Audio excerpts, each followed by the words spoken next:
What's up, subscribers? It's time for another leftstickrightstick LittleBigPlanet team pick review. We've got some interesting mix of levels this week, and we're gonna start off with the Water Dash by Hackerboy303. Now, this was an entry into the LBP C14 contest, which was quite a while back. And one of the really good things about this level, probably my favorite part of this level, is that actually you can get the race sticker before you actually complete the level once, which is, you know, a really great way to, if you really want to just do the race rather than just, oh, I don't want to be trying to get to know the level, etc. But even then, I don't feel like it was that smooth. Maybe it's just me, I didn't get to know the level well enough before it started. But it's just the bubble placement didn't seem like it was right. Sweet score bubbles, I couldn't feel like I could constantly maintain the multiplier, but they are placed in a way where you should be able to, but some of these back and forth bits, or like extra bubble bits, feel like maybe I wouldn't be able to maintain the multiplier. The aesthetic was actually quite nice, although a bit nice in that it was very fitting of like the Manglewood kind of theme. But there was something probably quite off about it in my mind. I wasn't quite sure what it is, I couldn't quite pinpoint it. There's something that just does seem a bit off with the aesthetics a bit though. It's definitely not on the top of my list of odd soft levels, but at the same time it's actually not too terrible either. It does have some nice sections in it. Then next up we have Free Game by JB1182. This was a really amazing level, probably my favorite of the ones that we're going to see in this video. But it's a really cool looking level. It's got really great action mechanics, you know, the sword attacks, etc. It pretty much takes from the Sacchanite series that JB1182 has going on. So I find this a really weird name. I'm not sure what's going on. Maybe it's just like a testing out of stuff, but it kind of feels like should have worked more on the Sacchanite series. But the animations for everything are very cool. I really like the obstacles, so like the waterfall as well. Those sort of obstacles worked in very well. And I really like the actual, you know, the rock obstacles that block your path. That was actually very nice, as well as all the other rock elements that are actually in this level. The rolling mechanic didn't seem to go very smoothly though, in my opinion. That's the only niggle that I have with the actual action mechanics. And it's got an cool little extra path which you could have taken if you were, you know, eagle-eyed and very reactive. And what was really fun actually was actually the very end. I really like the slowdown of this sort of rock slide thing. It just made it feel so much more epic. And this was a really great level. I kind of want to see more on the Saccanites though, but definitely well-deserved team pick there.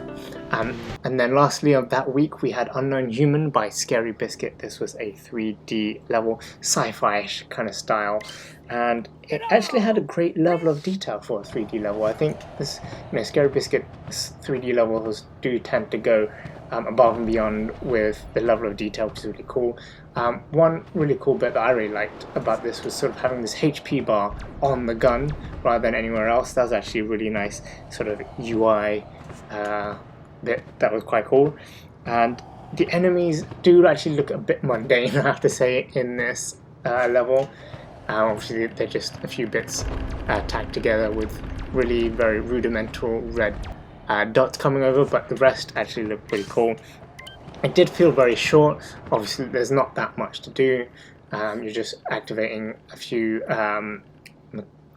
mechanical doors, etc., and that's pretty much it. It's very simple. You just shoot some enemies, have some spawn points, but then that's pretty much all you kind of get in these type of 3D FPS levels in LBP.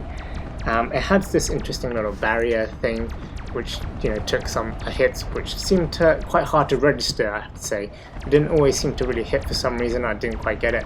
But overall, this was one of the better 3D levels that I've seen in LBP. Next up we have Nastrond by SuperStitches. I hope I'm saying that right, because basically this is basing off of a Norse mythology where Nidhogg would be chewing up people in hell. But obviously you don't really get to see that until the very end of this level. You don't really appreciate the name, and what could have been done better, I guess, throughout this level is sort of actually explain the naming and the story of Nastrond a bit more. Aside from that, you know, it's got some like creepy looking bits and bobs and like creepy people around. the actual overall architecture of this for a 2.5D level looks very nice. The only thing I'd complain about the architecture is that the steps that we use seemed a bit too bland in comparison to how nice like the bridges were, and like the windows. These windows were probably my favorite part of these levels. The bridges and the doorways, they look really cool. It's just some of the stairways just seem like they could have been done a bit better.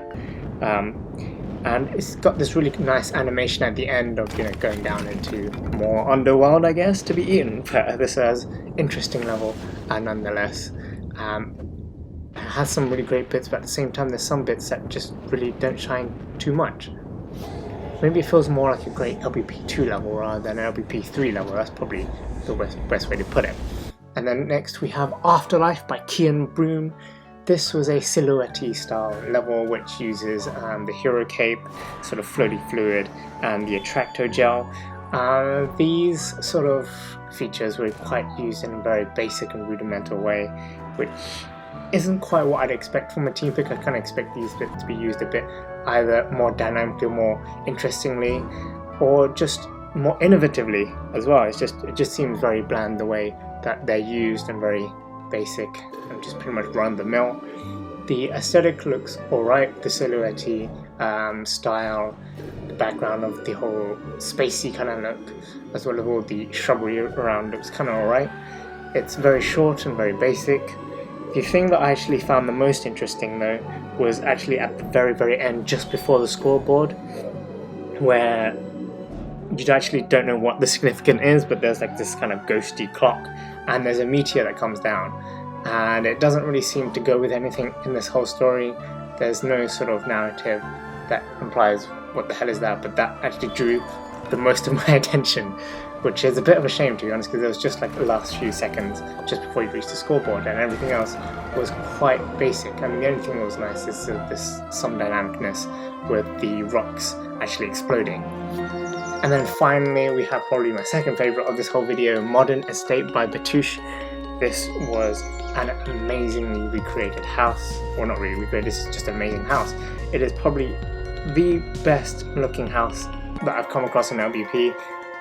Having said that though, I have not checked out too many of them, but there's really great features here. You know, you can turn on lights on and off, which actually do affect the look of the actual room. Then you've got fully working sinks, baths, the wardrobe you can slide open as well, so it's really cool, and everything is done to scale of Sakura, which is very nice. It's got like 3 different bedrooms with different sort of styles to go with them as well, which is really cool. They all look beautiful. I kind of want to live in this house. And then there's like a kitchen, a gym, a garden. The gym had some more quite a few animations with the equipment there. Some of the bathrooms, yeah, the shower animations was really cool. It's probably the best animation of all the interactivity. And I kind of wish there was more interaction that you could have in the kitchen, which is a bit of a shame. And also the gym animation there could have been a bit better as well. But overall, this was really amazing, and I really loved this house in LBP. But I hope you guys liked all these team pick levels. Let me know what you think about these team picks. Did you like them? Did they deserve them in the comments below? And I'll see you guys next time.